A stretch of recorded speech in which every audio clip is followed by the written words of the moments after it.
Hey everybody, welcome to the first ever Q&A session. Before I go any further, I just have to say that I was overwhelmed and shocked how fast, how many questions came in, and I can't tell you how much it made my day. I want to thank all you guys.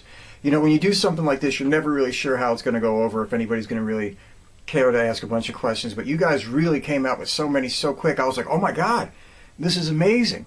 So I shut down the video chain a little bit earlier than I was planning on it because I already had 20 questions in no time and I have stuff to roll with. So I thank you again. And on top of that, the comments that you guys left for me about the channel and how you feel about it, I don't even know how to put that into words. It means so very, very much, and I thank you so very, very much. And when I read your questions, I might not say like the complimentary things that sometimes you guys would put in there just because I feel funny, you know what I mean? But I just want to thank you again. It means the world to me. You guys are the best. It's just, it was the coolest thing. I never expected that to happen. So, let's go.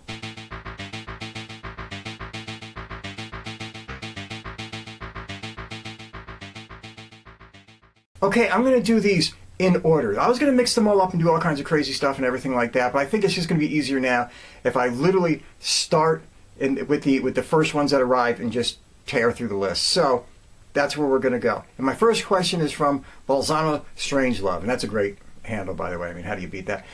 Anyway, his first question was, what is your favorite soundtrack?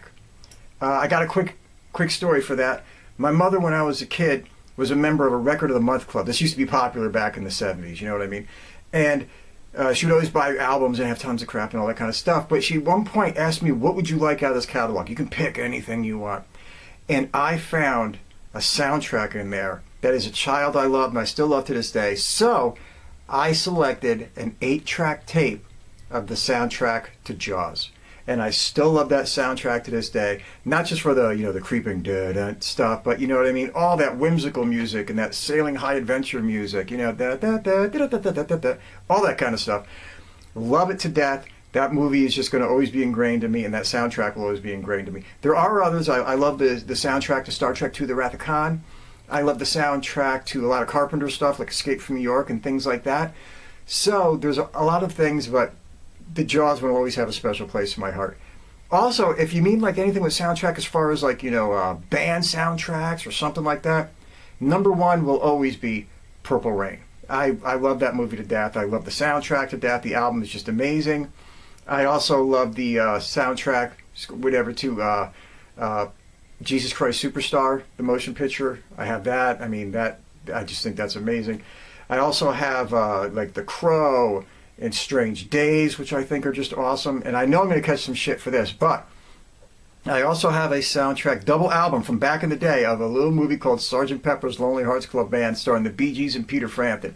And I just love the job they did on that. I always thought it was amazing, and I still have that on double vinyl sitting in my collection till today. So I guess that answers that. Don't hit me too hard for that one. Okay, Bolzano's next one was, what is the favorite piece of trivia you ever learned about a movie actor? And that comes from my favorite actor, Kurt Russell. And it wasn't until years later, and I don't know how I didn't spot it at the time. It's one of those things where you're like, why didn't I pick up on that? Because it's so blatantly obvious, it should have hit me right in the face. But that is in the commentaries of two of my favorite movies ever, which is Escape from New York and Big Trouble in Little China. He offered up some information that was right in front of my eyes and I never spotted it. When he was in Escape from New York, he said, I didn't know what to do. I'm not really sure how to approach his character. I never played a character like that before. And I saw Lee Van Cleef was in the movie. And he goes, and that opened it up to me. And I said, well, if he's in here, I got to play this like Clint Eastwood. And if you watch him, he talks, sounds, and acts like Clint Eastwood in one of his spaghetti westerns in that flick. So I always thought that was amazing. But then I also got the DVD to Big Trouble in Little China, and in that he said that he wasn't sure what to do with the character and he didn't know how to approach it, and he thought he would do it like John Wayne. And if you watch Big Trouble in Little China, well, I'll tell you, you gotta be some kind of fool in the universe. And you're like, holy shit, he's just mimicking John Wayne. So when he gave up that bit of information, I just thought those were two of the most awesome, mind-boggling, right in front of your face, but you never saw them type of things ever. So that's my answer for that one. Okay, the next question is, do you prefer to stay home all comfy or go to a movie theater? And I will always prefer to go to a movie theater. I mean, as long as it's not overpacked and you got some guy and his girlfriend fighting in front of you about some crazy, that kind of shit. But I love going to a movie theater. Quick story on that one. When I was a kid, my mother was a waitress.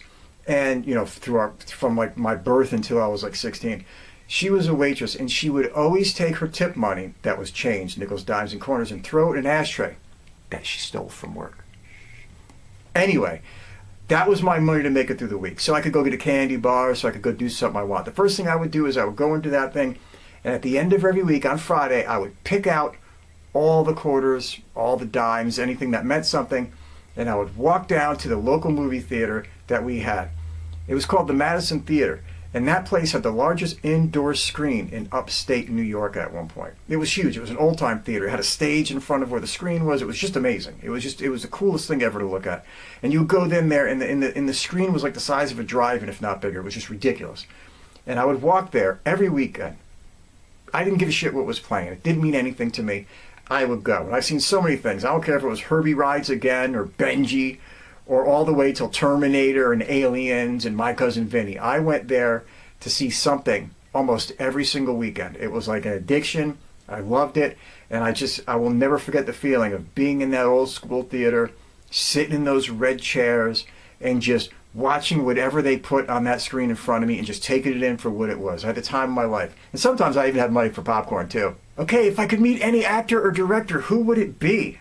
Well, I'd have to say John Carpenter. I'm a huge John Carpenter fan. Big, massive John Carpenter fan.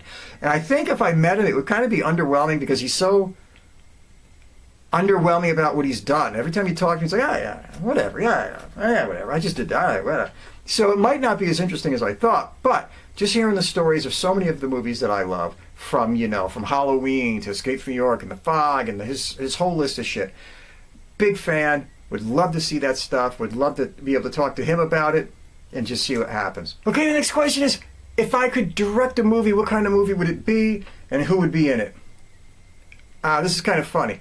I actually made a movie about, my God, maybe like 12, I don't know how long ago. It was years ago. I actually have it floating around. Maybe one day I'll put it up here. We did it with just my wife, my son, my sisters, anybody I knew in locations we can get a hold of, made with a camcorder on the cheap so it could look like the most ridiculous low-budget thing. I had everybody act every scene 3 times so I could move the camera around from different angles and cut it together so it looked like I had a multi-angle shoot and all that kind of stuff. But that's floating around there. Maybe someday I'll put it up, who knows. It would definitely be a horror movie because that's what we did there. That's what I think I would have a flavor for the most. And who would be in it? If it was like a mainstream actor or something like that, it would probably be the actors that I really like. You know what I mean? It would have to have like, a Kurt Russell or a Ray Fiennes or throw a Lance Henriksen in there just for the voice, or Michael Wincott or something like that. It would be one of those group of people.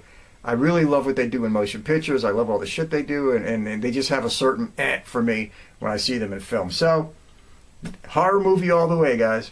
Okay, my next question comes from Dav9000. Thank you very much. Anyway, the question was, do I like physical media or streaming? And I love that. I love that question because that's something maybe, doesn't get talked about enough. I will always be a physical media kind of guy. I just will. I'm always going to love owning a DVD and having a DVD. I still go out and buy DVDs. I don't just Netflix it or stream it or anything like that. I like to buy it and I like to own it. Now, there is a caveat with that. There hit a point where I had so many, and literally I used to work for a record company for well over a decade, and we also had DVDs coming through all the time. So I bought almost everything you can imagine, and I got them at like crazy prices, $1 sometimes, $2 sometimes, whatever it was, I grabbed them. And it got to the point where the collection got well over like $1,000 in DVDs. It just got goddamn ridiculous. On top of that, people were always buying new ones for Christmas and birthdays and all this other kind of thing. So literally, it hit a point where it hit critical mass, and my wife is looking at me like, you better get some of these, these DVDs are just ridiculous. We've got bookshelves, entertainment centers full of them. So I took them all, and over the course of a period of time, I ripped them down to hard drives. And I just put them on these big terabyte hard drives. And that's how I watch it now. So I love the physical medium, and I still buy them. But I do stream them through a box that goes right into my TV and my stereo now, because it's easier than keeping track of all of them, and it's easier than me getting off my old ass and screwing with a disc and then not being able to remember where I put, where the hell did I put, missing in action 2. Ah, shit, I didn't put it back alphabetically. Here I go.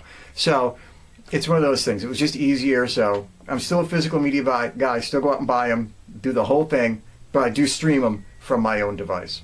Okay, the next one from John Runyon. Been around for a long time watching the shows. And he asks, is there a certain music genre, or a certain movie genre, pardon me, that I really just don't like? Well, I really like just about everything. I enjoy just about everything. I have fun with just about everything. But if there's anything I really, really, really just can't do or have a hard time with is and this is going to sound wrong, and I hate to make it sound that way, but it's like the kind of chick flicks, you know what I mean? That kind of stuff, where you'll see like 5 or 6 female leads in a movie, and it's always about some kind of family drama, some kind of fried greens tomato or the devil wears Prada type shit. You know what I mean? The kind of stuff you're going to see like Anne Hathaway pop up a lot in, or you're going to see like Dolly Parton and Sally Field together in.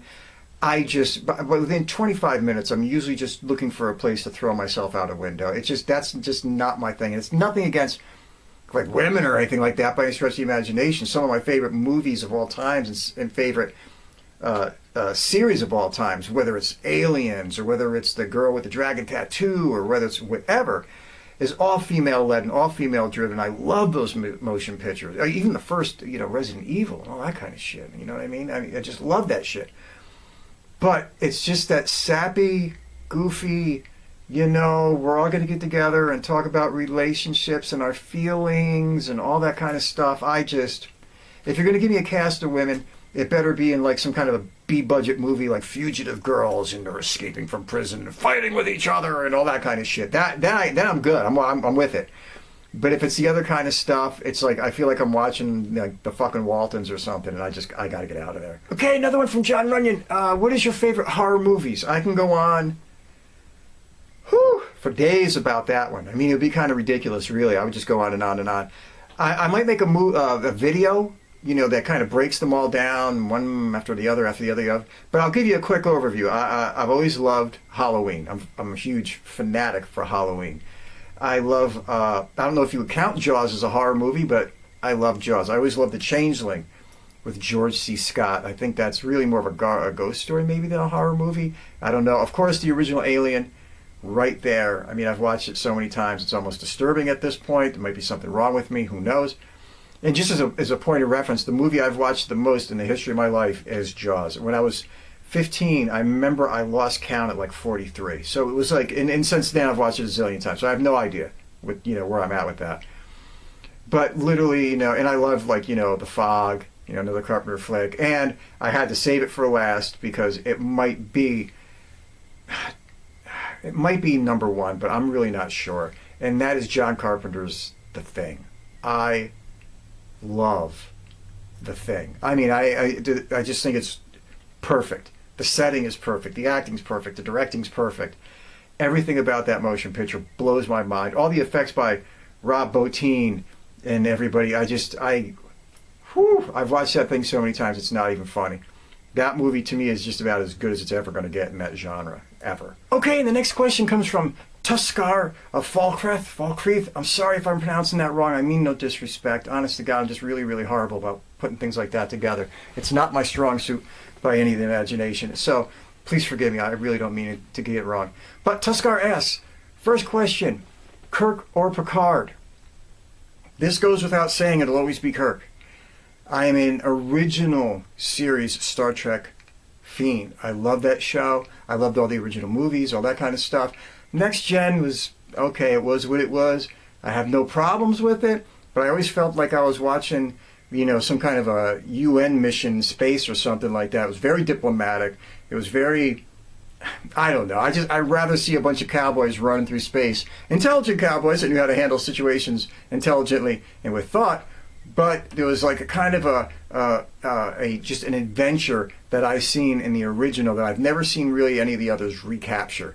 It was just like a bunch of the wagon train to the stars. A bunch of guys going out there, a bunch of girls going out there. They're traveling through the galaxy. They're getting into new adventures. They're diving around in new crap, and it is what it was. So I love the original, and Kirk will always be my boy. And God forbid that whole boot thing that they did. Oh my God, I can't stand that. That's just, oh.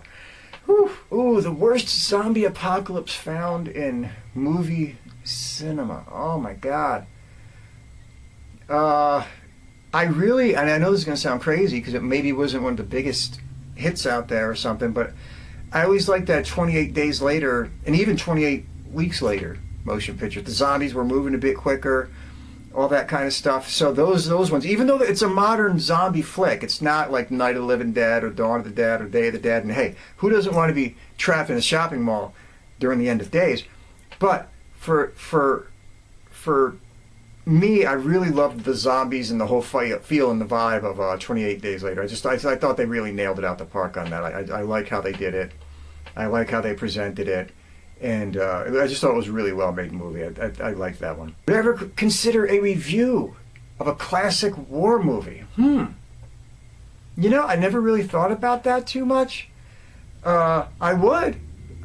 You know, most of the stuff I do around here is introducing the people to some of, like, you know, the more schlocky, grindhouse, under-the-radar stuff. But as you see, I do go into, like, the mainstream and things like that. So, you know, I might at some point. You know, that would be kind of interesting. And the follow-up to that was, you know, what is my favorite war movie? And my favorite war movie, as much as I love Full Metal Jacket, and as much as I love Apocalypse Now and all that kind of stuff, and I've seen them a million times, my favorite war movie is kind of something that pulls you a little bit out of the zone of war and just takes you out of the deep, dark seriousness and horrific things of war, and that is Kelly's Heroes with Clint Eastwood and Donald Sutherland and that whole squad.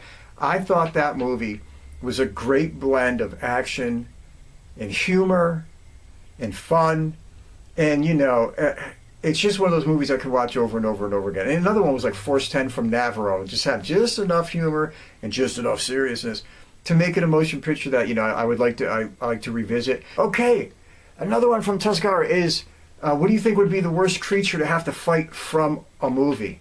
And for me, that will always be John Carpenter's Thing from The Thing.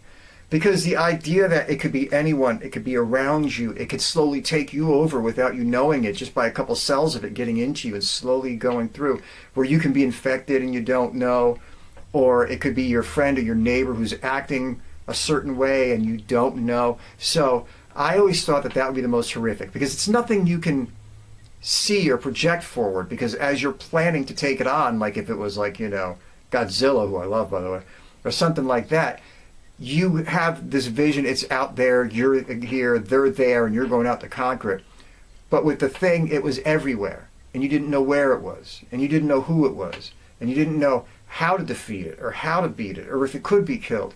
And I thought that whole premise was one of the most terrifying things I've ever seen in a motion picture ever, and I thought it was one of the best done horror flicks of all times, and the best done monster, alien, call it whatever you want, of all time. So, for me, the most horrific thing would have to go up against The Thing.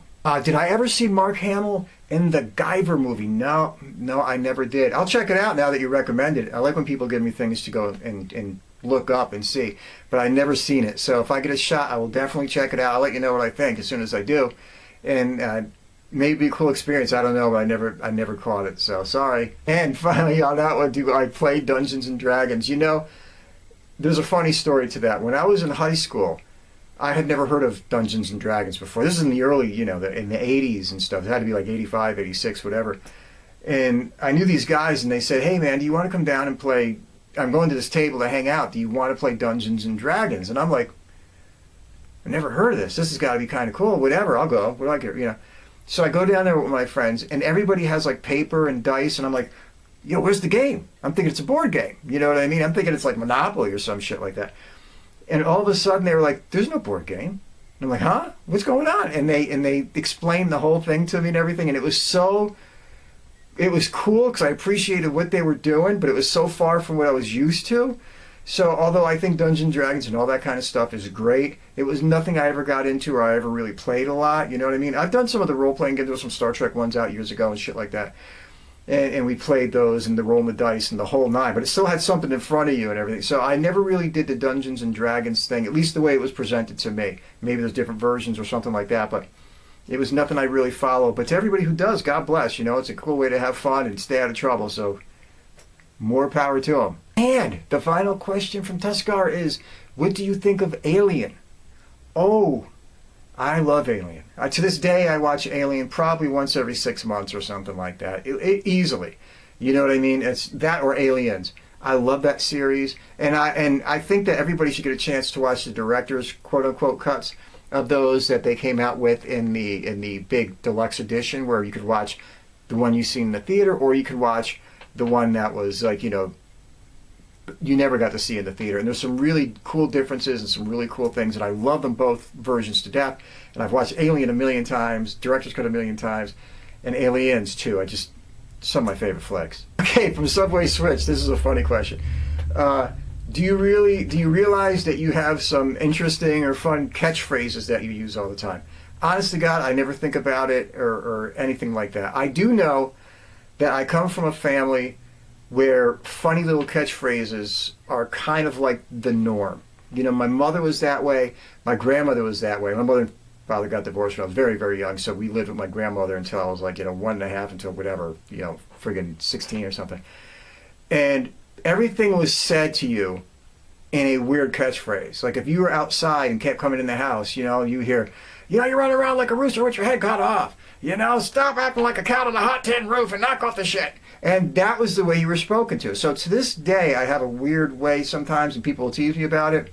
You know, and I'll be saying something to one of my friends. He goes, yeah, I know what you want me to do. You want me to take the wing ding and slam it into the flim flam, and you're just going to wing dang it. And he goes, yeah, I get you. And I'll be like, do I sound like that? And they're like, yeah. So I never realize it. I never think about it. But if I talk kind of funny like that with the let's goes or the whatever, it's just the way everybody around me always talks. And it's just one of our things. It's honestly never a conscious thing. It's just a weird way that we all communicate. Another from Subway Switch is, how do you get the stories out in 90 seconds or less? Well, my wife sometimes watches these videos and she says, what is with you? Are you just like loaded up on caffeine or something? Because you're just firing. And my thing is that I want to get it out to you as quick as I can so we can get to and I don't want to give you too much. I want you to discover these movies, not just be rehashed or thrown at you something you've, you know, whatever, a million times.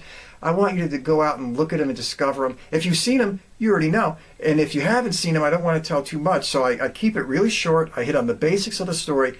And then I get to the summation, which is really, I think, really everybody likes to have fun with. And why I love it and why I think you'll love it. And if you've seen it, probably why you like it or don't like it. And then you'll leave a comment below and all that kind of thing. So, you know, the information on the movies, then going right to the summation on the movies and having fun with that. And the story just gets nooked in the middle. And I try to make it fast. And I try to make it quick and just hit the big parts and talk as quick as I can so I don't get boring and make you guys want to be like, oh, this guy's putting me to sleep. So I'm usually amped up because I love the movies so much and I love talking about them so much. And I try to make it fly quick so I can make it fast and entertaining for you guys so it doesn't ever put you to sleep. And thanks for the question, and thanks for following the channel as always. Okay, from the J-Rocker, a good question, and thank you very much. It's, was there a movie that started you off in the genre, that just started off your love of motion pictures and all that kind of stuff? And honest to God, I can't really think of just one because I've always been going to movies so much since I was a kid, and I've always loved them so much.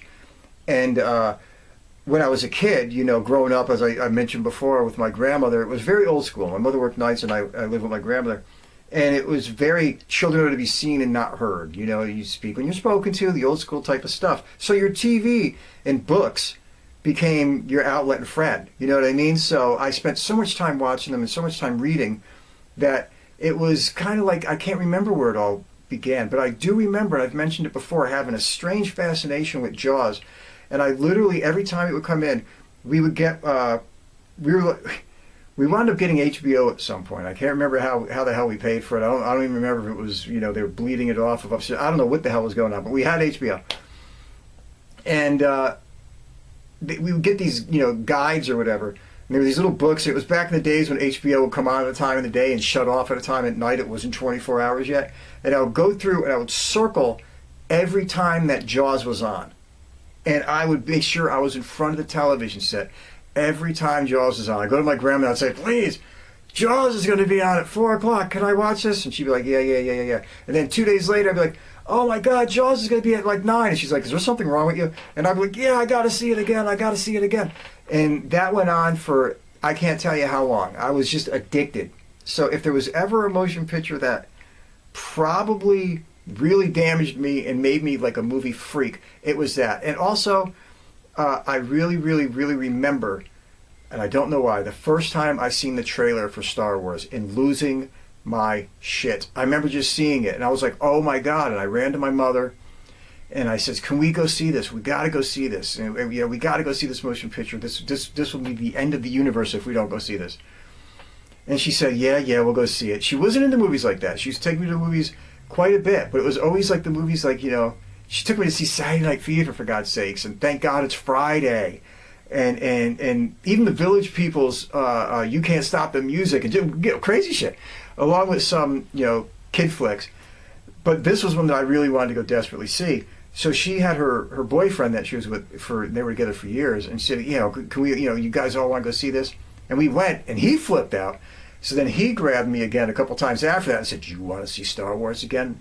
You know, he was a young guy, he was 22, and I'm like, oh, yes, I do. And we would go over, and then, like, you know, a week later, do you want to go see Star Wars? And I'm like, oh, shit, yes, I do. So then we went and seen Star Wars like a third time. And I seen that you mentioned Rocky, and Rocky is one of my favorite movies of all times, bar none. I mean, I'm a Rocky fanatic, and all of us kids were at the time. I think we all beat each other up so many times because of that movie. We'd all be in the house watching it. We'd all run out after it and just start beating the crap out of each other. And it was like the greatest times, and I love Rocky too. So it would probably be a combination of Jaws, Rocky, and Star Wars. They all came out within a few years of each other. You know, Jaws first, and then, you know, Rocky and Star Wars not too far away from each other. And I just went so far heavily into the motion pictures after that I never looked back. Would always walk to the theaters. Would always be in the theaters. I lived there. I was like that. I was like a theater rat. Okay, everybody, this has been more fun than I ever anticipated. I hope you guys had a good time. I hope I got to answer everything. I hope and pray I didn't miss anything as I've never had to bring my cell phone in here before when I was making a video. I'm trying to read all the questions off everything so I don't miss nothing. And I hit everything that everybody wanted to hear. And again, I hope you enjoyed it. I really did. I thought this was great. I really, really loved it. It was really, really fun. I thank you all again from the bottom of my heart for watching, leaving comments, and enjoying this, and enjoying movies as much as I do, because it's cool to be able to interact with people that have the same likes. Everybody, as always, and I'll have another movie review coming out in a few days after this. Take care of yourselves. Maybe we'll do this again. It would be awesome. Stay out of trouble. Have fun in the world of motion pictures. Stay healthy. Take care of your family and your friends and yourself. And as always, don't take no bullshit from nobody. Thank you. Take care.